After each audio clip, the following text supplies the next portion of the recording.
Alors, si vous avez vos Bibles, tournez avec moi dans Luc 10, Luc 10e chapitre. Et vous pouvez tourner aussi dans Matthieu 6. Mais d'abord, Luc 10e chapitre. C'est une histoire que vous connaissez bien. En fait, les deux textes sont tellement bien connus. Et justement, le fait des fois qu'on connaît si bien les textes qu'on manque la teneur. La teneur de... Alors, c'est Luc 10, verset 38. Luc 10 et le verset 38, vous allez reconnaître cette histoire. Tout le monde, je pense, la connaît. Et c'est là que nous lisons dans Luc 10, verset 38, comme Jésus était en chemin avec ses disciples. Il entra dans un village et une femme nommée Marthe le reçut dans sa maison. Elle avait une sœur nommée Marie qui s'était assise au pied du Seigneur, écoutait sa parole. Marthe, occupée à divers soins domestiques, survint et dit, « Seigneur, cela ne te fait-il rien que ma sœur me laisse seule pour servir? Dis-lui donc de m'aider. » Le Seigneur lui répondit, « Marthe, Marthe, tu t'inquiètes et tu t'agites pour beaucoup de choses. Une seule chose est nécessaire. Marie a choisi la bonne part qui ne lui sera point ôtée. » Et maintenant, allons dans Matthieu 6e chapitre et le verset 25. Matthieu 6e chapitre et le verset 25 jusqu'à la fin. C'est Jasmine qui va nous lire ces paroles. C'est pourquoi je vous dis, ne vous inquiétez pas pour votre vie, de ce que vous mangez, ni pour votre corps, de quoi vous serez vêtus. La vie n'est-elle pas plus que la nourriture, et le corps plus que le vêtement? Regardez les oiseaux du ciel. Ils ne sèment ni ne moissonnent, et ils n'avancent rien dans des greniers. Et votre Père céleste les nourrit. Ne valez-vous pas beaucoup plus qu'eux? Qui de vous, par ses inquiétudes, peut ajouter une coudée à la durée de cette vie? Et pourquoi vous inquiétez au sujet du vêtement? Considérez comment croissent les lys des champs. Ils ne travaillent ni ne filent. Cependant, je vous dis que Salomon même, dans toute sa gloire, n'a pas été vêtu comme l'un d'eux. Si Dieu revêt ainsi l'herbe des champs, qui existe aujourd'hui et qui demain sera jetée au four, ne vous vêtira-t-il pas à plus forte raison, gens de peu de foi? Ne vous inquiétez donc point, et ne dites pas, que mangerons-nous, que boirons-nous, de quoi serons-nous vêtus? Car toutes ces choses, ce sont les païens qui le recherchent. Votre Père céleste sait que vous en avez besoin. Cherchez premièrement le royaume et la justice de Dieu, et toutes ces choses vous seront données par-dessus. Ne vous inquiétez donc pas du lendemain, car le lendemain aura soin de lui-même. À chaque jour suffit sa peine. Alors, allons dans un mot de prière avant de commencer. Notre Père Céleste, nous te remercions pour le privilège, ce grand privilège que nous avons d'être là devant ta parole pour que tu puisses parler à nos cœurs. Nous te remercions parce que tu sais être fidèle pour nous parler, pour nous encourager et surtout pour nous transformer à l'image de Jésus, pour que nous soyons comme Jésus, pour que Jésus soit glorifié dans nos vies. Et Seigneur, tu nous vois aujourd'hui avec nos peines pour certains, avec d'autres, c'est autre chose qui peut-être les emmène à peut-être même désespérer de certaines choses dans leur vie. Mais nous savons que tu es avec nous, que ta parole est pleine de promesses et que nous pouvons aller de l'avant à cause de toi et de ton œuvre fidèle dans nos vies. Donc parle à nos cœurs en ce moment et garde-nous près de toi, je prie, dans le précieux nom de Jésus. Amen. Nous allons aujourd'hui aborder un sujet qui, en fait, est très familier tellement familier que je vous dirais que c'est probablement votre pire ennemi. Car vous voyez, sans la présence de cet ennemi, vous trouveriez la vie beaucoup plus facile, vous trouveriez la vie, je dirais, beaucoup plus agréable. Et malheureusement, cet ennemi ici s'acharne sur vous et moi chaque jour. Il se réjouit de vous voir tomber, parce qu'il sait que le moment que vous lui donnez le moindrement accès, que c'est alors que vous péchez, que c'est alors que vous tombez.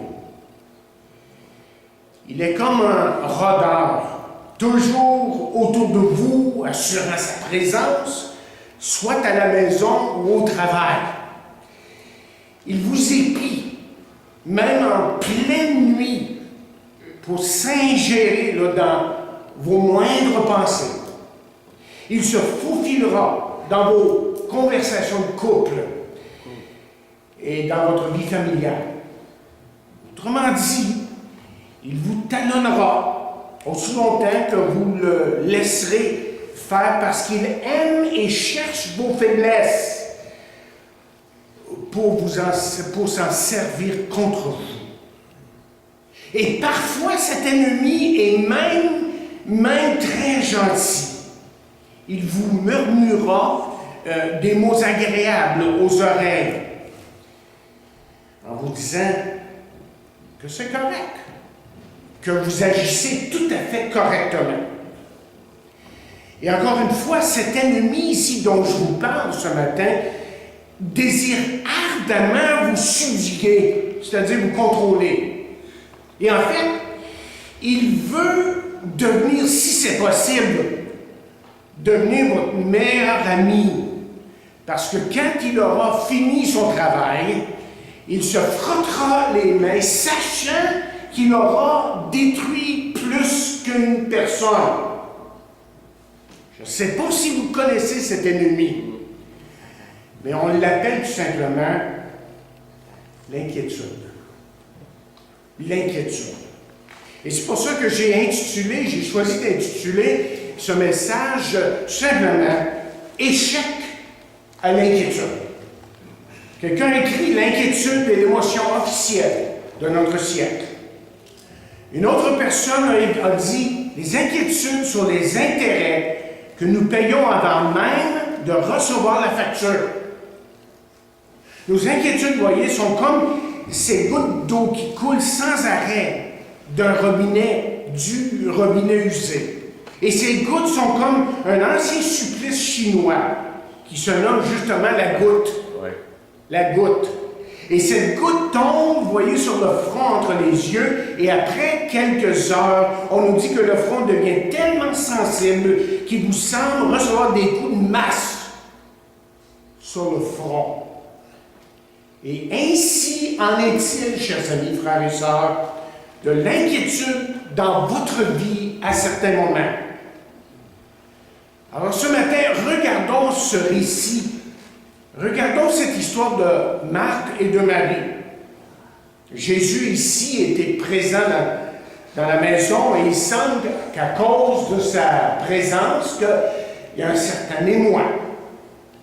Marie écoutait Jésus et Marthe, nous dit la Bible, s'occupait à préparer le repas. Et soudainement exaspérée, Marthe dit à Jésus au verset 40, que nous avons lu, « Seigneur, cela ne te fait-il rien que ma sœur me laisse seule pour servir? Dis-lui donc de m'aider. » Soyons gentils avec Marthe ce matin. On a tendance à être un peu négatif envers elle. Hein? Je pense qu'elle avait des bonnes intentions quand même. Marthe, disons tout de suite que c'est une femme travaillante. Aucun doute de ça. Et c'est une femme responsable, déterminée. Et j'imagine aussi que dans le plus profond d'elle-même, que son désir était d'honorer Jésus. Mais vous voyez, il lui semblait à elle, en tout cas, que Jésus ne s'était même pas aperçu qu'elle était là. Donc, Marthe est devenue inquiète. Elle voulait sûrement, elle désirait sûrement là, servir un repas réussi. Et un repas qui serait servi à temps. Ça, c'est important. En tout cas, peut-être dans son esprit.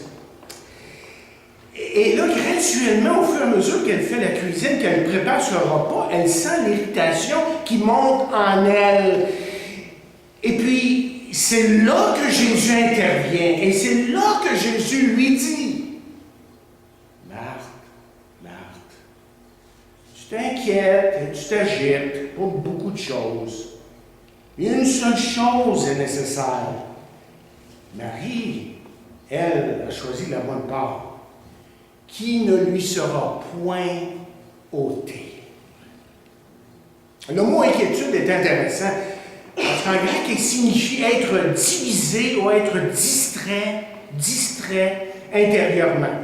Donc, c'est comme si Jésus est en train de dire ceci à Marthe. Marthe, regarde-toi un peu. Regarde-toi. Intérieurement, tu es toute brisée, toute abîmée à cause de tes inquiétudes, à cause de ces inquiétudes que tu entretiens. Combien de Marthe y a-t-il ici ce matin?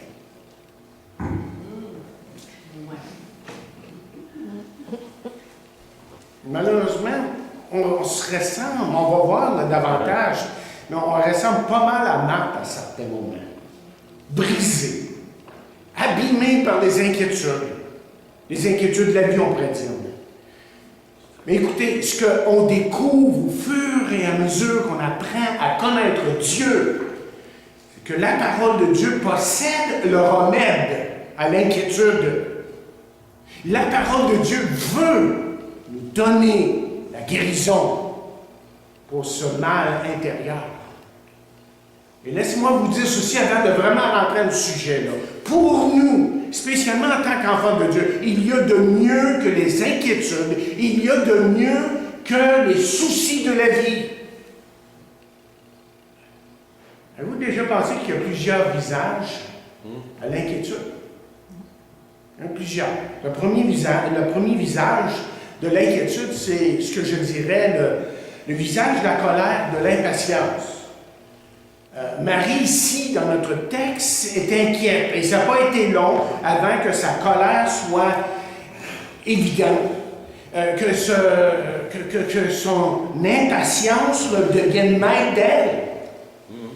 Et malheureusement, ainsi en est-il de nous dans tout ça. Lorsque nous oublions tout simplement le fait que pour tous nos besoins, nous pouvons lui faire confiance. Et ensuite, il y a le visage nerveux et toujours pressé. Alors là, on voit Marthe ici, qui se presse pour tout faire, nerveuse, est incapable de relaxer, de profiter. Elle est incapable, imaginez, de profiter même de la présence de Jésus. Eh bien, nous voilà très souvent, malheureusement. Nous sommes pressés. On ne prend même pas le temps de manger, et encore moins, chers amis, de prier et de profiter de la présence de celui qui est notre Sauveur, de celui qui est notre Seigneur. Et ensuite, troisièmement, il y a le visage de la panique. Le visage de la panique. Voilà Marthe qui panique. Marthe qui a une peur bleue de ne pas réussir son repas, peut-être, évidemment. Qui, surtout, qui a peur de ne pas faire bonne impression. Est-ce que ça vous ressemble un peu? Oui. Oui, je pense que oui, hein? Énormément. Et justement, quelqu'un a écrit, l'inquiétude, c'est un ruisseau de crainte. S'il est alimenté, il creusera un canal qui vous videra de vos pensées. Et ensuite, quatrièmement, il y a le visage pessimiste. Marthe, évidemment, est déçue. Il y a une certaine déception de sa part. Elle est déçue, voyant que Marie ne vient pas l'aider. On pourrait dire même que Marthe est abattue. Peut-être qu'on devrait même ajouter que lorsqu'elle parle à Jésus, qu'elle s'adresse à Jésus, qu'on sent dans sa voix un certain ton de pessimisme, une petite critique en passant. Une petite critique. Hey, Seigneur, là, écoute, t'as pas d'allure ce qui se passe. Tu vois pas là, ce qui se passe, là? Et justement, l'inquiétude apporte avec elle toutes sortes de choses. Hein? Il y a toutes sortes de conséquences, même d'une attitude qu'on entretient. Là, ça a des conséquences, ça, parfois dans nos vies, dans la vie des autres, évidemment. Alors, quels sont les effets, justement, de l'inquiétude? Quels sont les effets de l'inquiétude? Bien, on pourrait dire que, premièrement, spirituellement, c'est un assaut dévastateur à notre foi. Parce que c'est le contraire de la foi. C'est un assaut dévastateur à votre foi. Deuxièmement, physiquement, l'inquiétude déclenche le stress. Et le stress, chers amis, le stress, vous le savez, vous avez lu sur ça. Il y a toutes sortes d'articles qui sortent sur le stress. Et on sait que le stress est la cause de bien des maux, de bien des maladies même. Et ensuite, émotionnellement, bien évidemment, votre paix intérieure est détruite. Ce qui vous empêche justement de vivre normalement. Cette paix intérieure qui n'est pas la vôtre dans ces moments-là vous empêche de vivre normalement. Et quelqu'un a dit, heureux celui qui est trop occupé le jour et trop endormi le soir pour s'inquiéter. C'est bien. C'est bien. Si vous avez saisi la pensée. Trop occupé le jour et trop fatigué le soir pour s'occuper, pour s'inquiéter. C'est bien. Mais quels sont les arguments contre l'inquiétude? Alors, on parle d'inquiétude. On sait que c'est contraire à notre foi. On l'a déjà entendu parler, dit, prêché, on l'a lu. Mais en fin de compte, comment est-ce qu'on pourrait résumer le tout, là, puis vraiment comprendre pourquoi? Pourquoi? Mais d'abord, pour commencer, disons ceci. Jésus nous a dit clairement, Paul nous en parle évidemment de différentes façons, mais on va se limiter à Jésus pour le moment. Que clairement que nous ne devrions pas nous inquiéter. Alors le texte, on l'a lu. Matthieu 6, verset 25. Ne vous inquiétez pas pour votre vie, ce que vous mangerez, ni pour votre corps, de quoi vous serez vêtus. La vie n'est-elle pas plus que la nourriture, le corps plus que le vêtement. J'en parlais l'autre semaine, justement. Puis, de quoi est-ce que je parlais, là? Je sais que cette pensée-là était là, je ne sais pas si c'était la semaine dernière, et je disais à propos d'un autre thème sur lequel j'avais abordé la semaine dernière, que l'inquiétude vous arrache les bénédictions d'en haut, et que lorsque vous succombez aux choses de la chair, aux choses de la vie, que ces choses vous arrachent les bénédictions d'en haut. Alors, laissez-moi vous donner 5 arguments contre l'inquiétude que je pense que Jésus donne ici dans notre texte. Vous pouvez les suivre ici dans Matthieu 6e chapitre et au verset 25. Et on résume ici. Évidemment, on ne va pas en grosse profondeur, là, le temps ne nous alloue pas de faire ça, mais au moins on va essayer de toucher chaque point et de réaliser et de comprendre ce que Dieu est en train de nous dire dans sa parole. La première chose, c'est que l'inquiétude nous empêche de nous épanouir. La première chose, c'est que l'inquiétude nous empêche de nous épanouir. Jésus dit au verset 25, la vie n'est-elle pas plus que le vêtement et le corps plus que le vêtement. Et comme vous savez, notre société est assaillie de plus en plus par toutes sortes de publicités. Toutes sortes de publicités pour nous, nous faire consommer ces produits, tout simplement. C'est ça, la société veut qu'on consomme au point où que maintenant, je ne sais pas si ça va faire plus, mais on sait qu'à Montréal, durant l'été, pas c'est durant toute l'année, on va ouvrir les magasins 24 heures sur 24. En tout cas, au centre-ville. Vous allez être capable de les magasiner chez... Ça existe-tu encore, Eaton, ça? L'abbé. Ça fait longtemps que vous allez là. OK. Eaton ou l'abbé, ça existe. Ça, je suis sûr. Je suis sûr que l'abbé... Alors, à 24 heures, à 3 heures du matin, Ça vous tente d'aller vous acheter une robe, mesdames, vous allez être capable de le faire. Alors, on vit dans une société où on veut vous faire consommer. Et plus que jamais, notre société crée justement des besoins et des désirs qui donnent aux hommes, à vous et moi, un sentiment d'insatisfaction. Et justement, je regardais le journal vite ce matin, et puis je regarde des sports, tous les sports au début, tu sais, là, la game de hockey, qui a gagné, qui n'a pas gagné, tout ça. Puis là, on tourne les pages un peu, puis qu'est-ce qui arrive tout de suite après ça? C'est les pages entières d'annonces d'auto. L'annonce d'auto. Je pense qu'il y en a peut-être 10.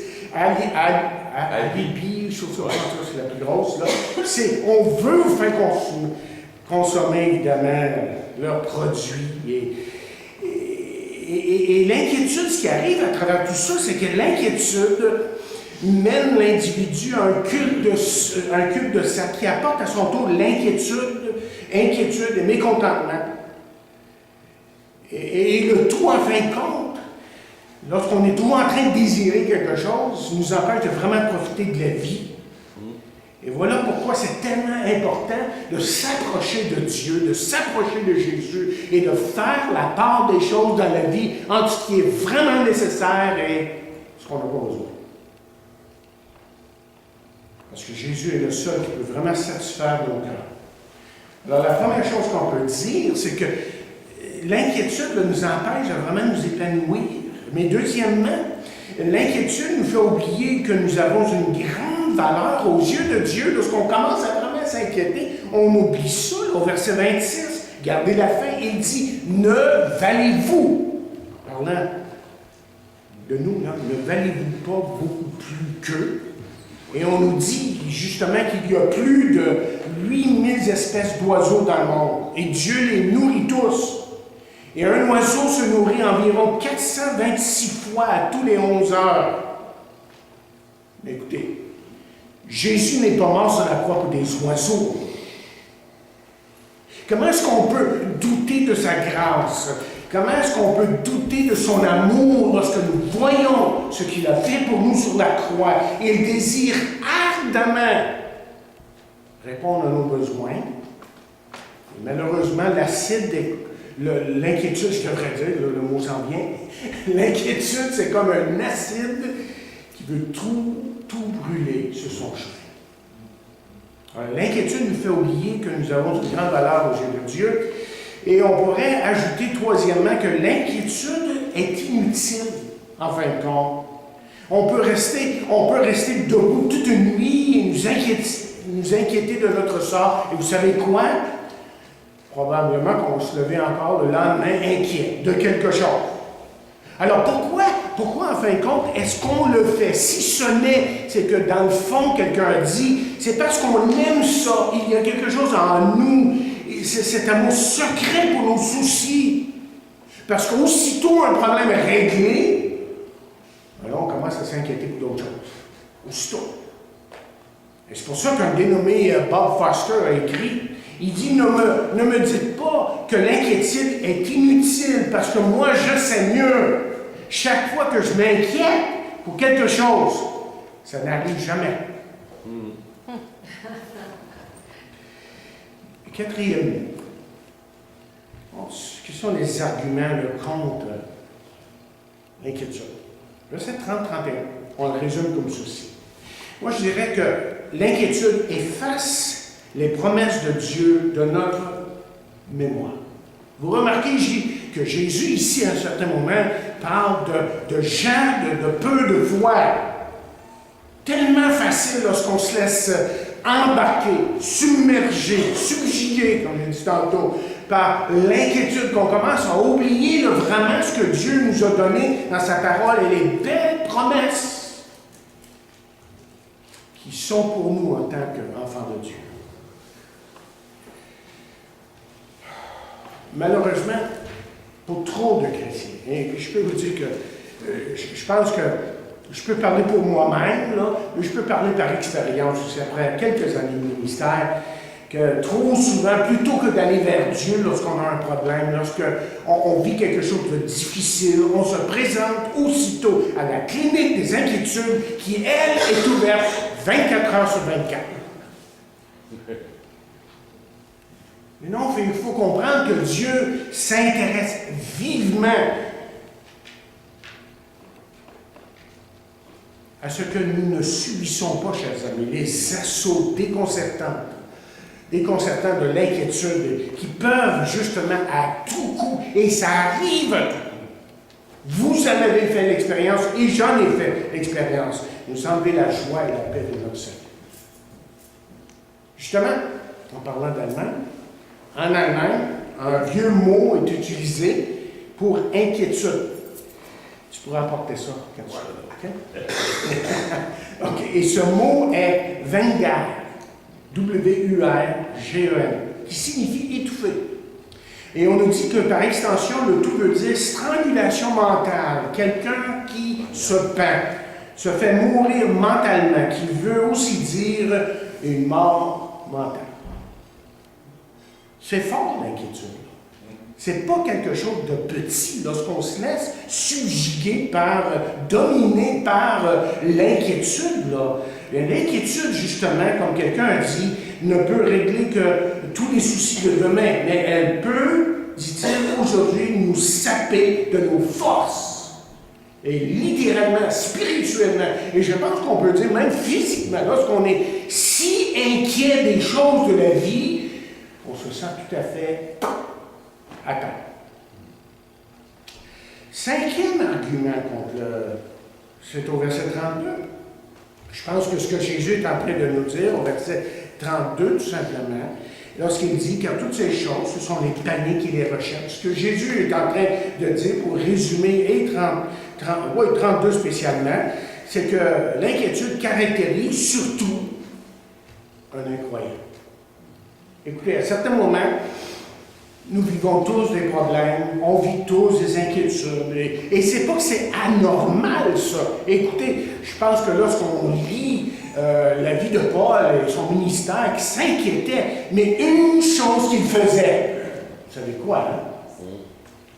J'en parlerai dans quelques instants. Je ne suis pas rendu là. OK? Je ne suis pas rendu là. OK? Non, c'est tout à fait normal dans la vie. Seulement, oui, ça caractérise celui qui est un incroyant, mais seulement celui qui ne connaît pas Christ là, comme son maître, son sauveur et Seigneur.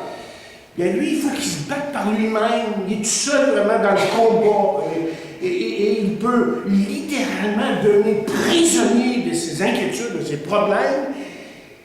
Et c'est pour ça, probablement, qu'on a tant de psychiatres, de psychologues et de tout. Pas que c'est mauvais, là, je ne suis pas en train de parler contre ces gens-là, mais probablement que c'est l'une des raisons. Les gens, aujourd'hui, sont tellement inquiets. Tandis que le chrétien, lui, a le merveilleux privilège de se présenter au trône de grâce. On l'a cité la semaine dernière, de se présenter devant le trône de grâce et de savoir que celui qui est là sur ce trône de grâce est plein d'amour et de grâce. Heureusement, parce que s'il fallait mériter tout ce qu'on reçoit de Dieu, on n'aurait pas grand-chose. On n'aurait pas grand-chose, je pense. Et justement, dans Hébreu, encore une fois, Hébreu 13, voici ce que l'auteur dit. Il dit, ne vous livrez pas à l'amour de l'argent, contentez-vous de ce que vous avez, car Dieu lui-même a dit, je ne te délaisserai point, je ne t'abandonnerai point. C'est donc avec assurance que nous pouvons dire, le Seigneur est mon aide, je ne craindrai rien que peut me faire un homme. Et Pierre lui va ajouter son grain de sel en disant, et déchargez-vous sur lui de tout. Non, je pense que j'ai mal lu. De quelques-uns de vos soucis de temps en temps, car lui-même prend soin de vous. Ah, c'est pas ça qu'il dit. Non, j'ai mal lu. OK. J'ai mal lu. C'est vrai de tous vos soucis. Chaque souci que vous avez, vous pouvez aller à Dieu. Et juste avant que j'aille sur l'autre point, c'est là que ça nous montre qu'on est fait à l'image de Dieu. Et les gens, des fois, se demandent pourquoi est-ce qu'on parle comme on parle. C'est parce qu'on est fait à l'image de Dieu. Et Dieu désire une intimité avec ses enfants pour que ses enfants puissent reconnaître en lui la réponse à leurs problèmes, que vous reconnaissiez qu'il est la réponse à vos problèmes. Parlons de remède à l'inquiétude. Comme j'ai dit tantôt, l'inquiétude est le lot de bien des gens dans notre monde aujourd'hui.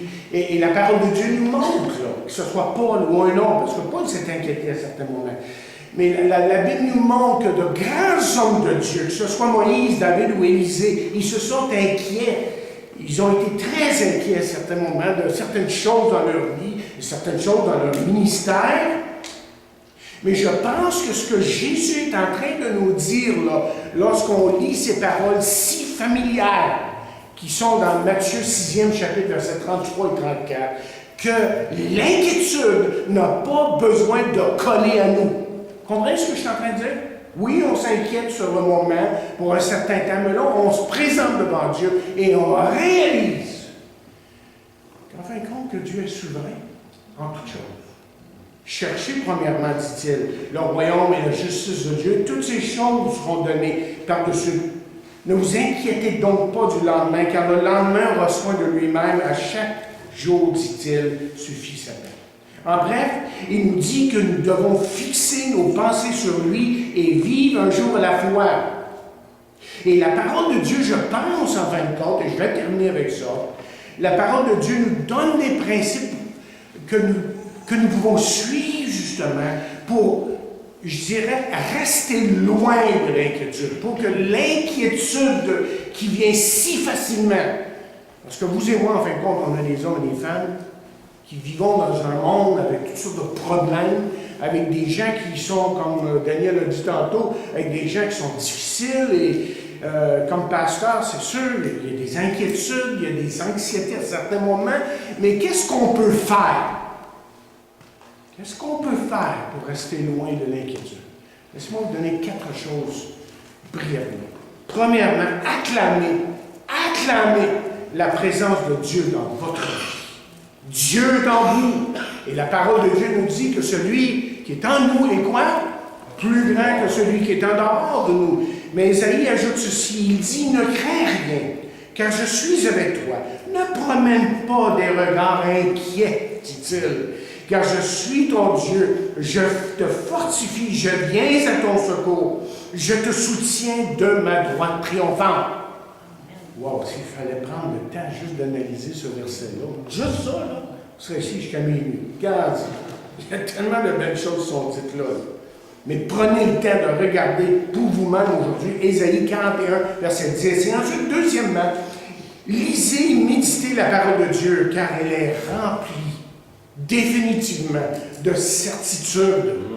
Et juste dans, je pense que c'est dans Timothée, à plusieurs reprises, peut-être une fois dans le titre où Paul dit « cette parole est certaine ». Cette parole est certaine. Il le dit 3 ou 4 fois. C'est certain, ce que vous avez en main est sûr. Le psalmiste, lui, le dit comme ceci. Écoutez bien cette belle parole. Le chapitre 119, hein, c'est long. C'est le chapitre le plus long, mais c'est un beau cantique sur la parole de Dieu qui dit « Je me réjouis en suivant tes préceptes. Comme si je possédais tous les trésors. » C'est le psaume 119, je m'excuse, 14 à 16. Je recommence. « Je me réjouis en suivant tes préceptes. Comme si je possédais tous les trésors. » Wow! Je médite tes ordonnances. J'ai tes sentiers sous les yeux. Je fais mes délices de tes statuts. Je n'oublie point ta parole. Et lorsque la parole de Dieu domine nos vies, Dieu est plus que jamais présent, évidemment. Troisièmement, priez spécifiquement. Quand vous êtes inquiète, dites-lui exactement ce qui se passe dans votre vie. Essayez pas de lui cacher quelque chose comme s'il ne serait pas au courant, que vous pourriez lui dire peut-être juste une partie de la vérité de ce que vous vivez, parce que peut-être, si vous en dites trop, il va être choqué, comme si Dieu n'était pas au courant. Et voici ce qu'il dit dans Philippiens 4. Il dit « Ne vous inquiétez de rien. Ne vous inquiétez de rien, mais en toute chose, faites connaître vos besoins à Dieu par des prières, des supplications, avec des actions de grâce, et la paix de Dieu, dit-il, qui surpasse toute intelligence, gardera vos cœurs, vos pensées en Jésus-Christ. Il nous garde dans sa paix. Et troisièmement, soyez patient. Soyez patient. Ne permettez pas, autrement dit, à l'inquiétude de vous voler votre victoire en Jésus-Christ. Parce que c'est justement ce que l'inquiétude veut faire. Vous vous rappelez, la semaine passée, je vous parlais, là, c'était quoi le titre du message? Ah, une leçon de Lazare, c'est ça. Et puis je vous parlais à un moment donné que, bon, Jésus a ressuscité Lazare, puis quand je continuais dans mon texte, je vous disais, bien, certains vont dire, oui, mais il n'y a rien de réglé, il n'a pas ressuscité mon mari, il n'a pas réglé mon problème. Et vous vous rappelez la réponse que je vous ai donnée à ça? Je pense que Jésus, c'est la réponse qu'il nous donnerait. Pas encore. Pas encore. Dieu est en train de régler. Il ne l'a pas fait encore. Mais soyez patients. Et c'est pour ça que le psalmiste va dire ceci. Espère en l'Éternel, fortifie-toi et que ton cœur s'affermisse. Espère en l'Éternel. Continuellement dans les épîtres peut-être, mais surtout dans les psaumes, ça revient. Espère. Espère. Le mot espère est partout dans les psaumes. Espère. Continue. C'est dur, je le sais. Mais Dieu est avec toi. Je vais terminer avec cette histoire.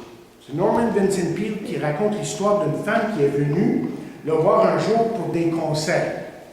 Alors, cette dame était très craintive et anxieuse, au point d'en être malade. Peut-être que vous connaissez quelqu'un comme ça. Et lors de la rencontre, le docteur Vincent Peale lui dit, « Il semble, madame, que vous avez subi une crise cardiaque il y a quelques mois et que vous êtes sur la voie de guérison malgré vos problèmes. » Et là, on nous dit dans cette histoire, dans ce récit, que la dame se mit à parler sans arrêt jusqu'à temps que le docteur Peale lui dit « Mettez-le là. Mettez-le là. » En lui montrant sa main. « Mettre quoi? » dit la dame. « Mais votre problème, lui dit M. Peale. Cette chose qui vous cause du souci. Je sais bien qu'il est invisible, mais je sais que c'est quelque chose de très réel pour vous. Je veux que vous mettiez votre main dans la mienne. » La femme a hésité un peu. Et puis elle posa sa main sur la main de Dr. Peale. Ensuite, M. Peale se leva et il alla vers la porte, l'ouvrit et fit un geste pour indiquer qu'il jeta son problème à l'extérieur. Et c'est là qu'il a dit, le problème n'est plus ici. Maintenant, mettons à la place de ce problème, des pensées qui viennent de Dieu, de sa parole, des pensées qui sont remplies d'espérance et de foi. C'est la première chose, dit-il, que nous allons faire pour régler ce problème une fois pour toutes. Ce qui est important, dit-il, c'est que vos pensées soient saturées de la paix de Christ. Et vous verrez ces pensées, que ces pensées seront plus fortes que vos craintes, et plus fortes que vos anxiétés, et plus fortes que vos inquiétudes. Évidemment, ici, tout ce que M. Peale a fait, le docteur, était symbolique. Parce qu'en fin de compte, ce n'est pas nous qui pouvons de nous-mêmes prendre nos problèmes et s'en débarrasser. Mais c'est juste une image ici pour nous montrer là, que nous pouvons les donner à quelqu'un. Que vos anxiétés et que vos inquiétudes ne vous appartiennent pas même. Ils appartiennent à celui qui est votre maître, qui est votre sauveur, qui est votre Seigneur. Mais est-ce que vous le connaissez? Ça, c'est la question, en terminant. Est-ce que vous le connaissez ou est-ce que vous connaissez tout simplement le Jésus de la religion? Mais est-il personnellement votre sauveur, votre Seigneur? Est-ce que vous l'avez invité dans votre vie? Lui avez-vous fait confiance? J'aime mieux ça encore, ce langage-là. Est-ce que vous lui avez fait confiance? Après tout, il est mort sur la croix. Il est mort pour vos péchés, pour vos fautes, vos manquements, vos péchés, votre rébellion. Il a pris tout ce qui vous empêchait d'aller vers ce Dieu d'amour et de grâce. Et c'est pour ça qu'il vous tend la main aujourd'hui, pour vous donner sa paix et sa joie. Faites-le aujourd'hui. Et vous verrez que si vos inquiétudes ne sont pas parties du jour au lendemain, que vous allez avoir un ami avec vous qui va vous consoler et qui va vous donner sa paix.